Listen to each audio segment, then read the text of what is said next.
Since late 2022, Brazilians have been subject to grave human rights violations committed by Brazilian officials on a vast scale. Documented right violations in Brazil include the political abuse of legal procedures to persecute political opposition, including jailing opposition figures on spurious charges, violations of freedom of speech and media freedom, including persecution of journalists, the silencing of opposition media, banning individuals from social media, thinly veiled censorship laws claiming to fight disinformation, and many violations of rule of law. The government of Brazil has pursued Brazilian journalists and political opponents in the United States of America as well.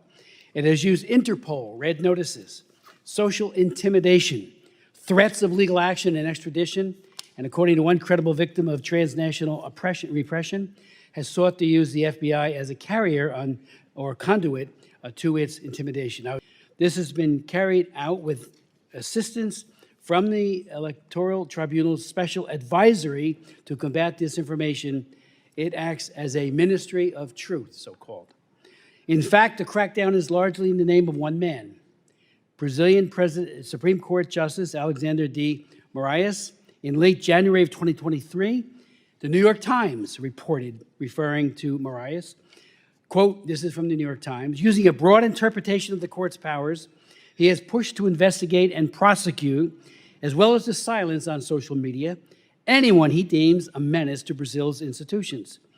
He has jailed people without trial for posting threats on social media, helped sentence a sitting congressman to nearly 9 years in prison for threatening the court, ordered raids on businessmen with little evidence of wrongdoing, suspended an elected governor from his job, and unilaterally blocked dozens of accounts and thousands of posts on social media with virtually no transparency or room for appeal. And that's the New York Times article.